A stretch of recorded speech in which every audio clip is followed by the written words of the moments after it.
नाजरीन अस्सलाम वालेकुम, मैं हूं सैयद खालिद शहबाज। आप देख रहे हैं गवाह न्यूज़। हिंदुस्तान और चीन बार बार ये कहते रहे कि दोनों ममालिक के दरमियान हालात काबू में हैं, मगर दोनों के दरमियान जंग की नौबत आ चुकी है। वादी गुलवान में पुरतशद्दुद झड़पों में हिंदुस्तान के 3 और चीन के 5 सिपाही हलाक हुए। अगरचे कि चीन ने अपने सिपाहियों की हलाकत की तौसीख नहीं की, मगर यकीनी तौर पर उसे भी नुकसान हुआ है। हिंदुस्तान ने चीन पर एक बार फिर धोखा देने का इल्ज़ाम आयद किया।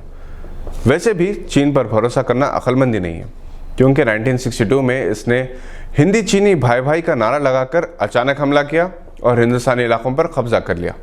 1962 और 2020 के वाक़यात के लिए सियासी मुबसरीन हिंदुस्तान के मौजूदा वज़ीर दाखिला अमित शाह को आज की हालत के लिए उतना ही जिम्मेदार करार देते हैं जितना कि 1962 में हिंदुस्तान की शिकस्त के लिए पंडित नेहरू को जिम्मेदार समझा जाता है।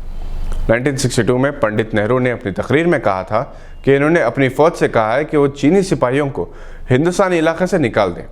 कुछ दिन बाद चीनी फ़ौज ने अचानक हमला किया और हिंदुस्तानी फ़ौज को शिकस्त दे दी। 2020 के हालात के लिए अमित शाह की पार्लियामेंट में की गई तकरीर चीन के लिए इश्तियाल अंगेज़ समझी जाती है। जब कश्मीर में आर्टिकल 370 की बर्खास्तगी के बाद इन्होंने कहा था कि वो मकबूजा कश्मीर को भी हासिल करेंगे और ताकत के ज़ोर पर अक्साई चीन को भी, तो चीन का रद्द अमल इसी का नतीजा है। 1962 की शिकस्त के लिए एक वजह सिफारती सफ़े पर मसले को हल करने में नाकामी भी है। चीन की जानिब से पेश किए गए मैप को नज़रअंदाज किया जाता रहा, जिसके लिए हिंदुस्तान हक बजानिब था। चीन ने अक्साई चीन के इलाके पर दावा किया था। चीन की जानिब से ख़तरा पैदा होने के बावजूद कौम को एतमाद में नहीं लिया गया। दूसरी तरफ पंडित नेहरू और वज़ीर दिफा कृष्णा मेनन को इस बात पर यकीन था कि चीन हिंदुस्तान के ख़िलाफ़ कोई कार्रवाई नहीं करेगा, जो एक बड़ी भूल थी। यहाँ ये बात काबिल ज़िक्र है कि सरदार पटेल ने पंडित नेहरू को अपने एक मकतूब के ज़रिए चीन से ख़बरदार रहने के लिए कहा था। चीनी फ़ौज इस वक्त तिब्बत में दाखिल हो गई थी। पंडित नेहरू ने एक अच्छे पड़ोसी की तरह इस पर एतमाद किया। पंडित नेहरू को मौलाना आज़ाद ने भी चीन से मुताल्लिक़ ख़बरदार किया था। कहा जाता है कि 1962 में हिंदुस्तान की शिकस्त से मुताल्लिक़ जो रिपोर्ट तैयार की गई थी, इसे 50 साल तक राज में रखा गया। एक जर्नलिस्ट नेविल मैक्सवेल ने यह रिपोर्ट ऑनलाइन जारी की है। इस रिपोर्ट को lieutenant general TP. Henderson brooks और ब्रिगेडियर पी.एस. भगत ने तैयार किया था।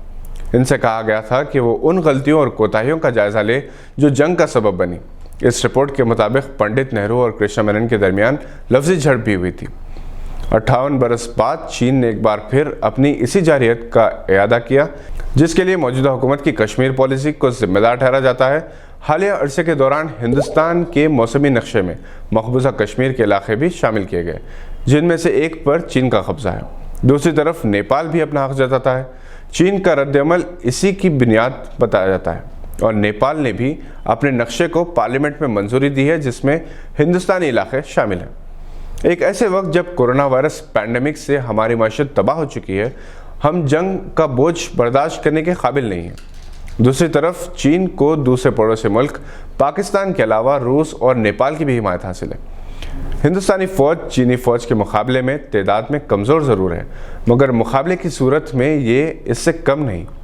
चीन ने 58 बरस से कोई जंग नहीं लड़ी, जबकि हिंदुस्तान अपने पड़ोसी मुल्क पाकिस्तान से 1965, 1971 और 1999 में जंग लड़ चुका है। चीन हथियार, मिसाइल्स, लड़ाकू तैयारे तैयार करके फ़रोख्त करता रहा। दोनों ममालिक के दरमियान बातचीत के ज़रिए हल तलाश कर लिया जाए तो दोनों के हक़ में बेहतर होगा, वरना दोनों ही ममालिक के लिए ये परेशानी का सबब होगा। मोदी हुकूमत ने अपने दूसरे टर्म में एक के बाद एक कई अहम फैसले करते हुए आवाम की अक्सरियत की शाबाशी तो वसूल कर ली, मगर कश्मीरी पॉलिसी की वजह से बैनुल-अक़वामी सतह पर इसे तनक़ीद का सामना है। चीन और नेपाल की हिंदुस्तान के ख़िलाफ़ कार्रवाई से अपोजिशन के अलावा आम हिंदुस्तानी भी हुकूमत पर कड़ी तनक़ीद कर रहा है, जिसका असर बाज़ रियासतों में होने वाले इंतख़ाबात पर हो सकता है। ये थी आज की एक अहम खबर पर नज़र। देखते रहिए गवाह।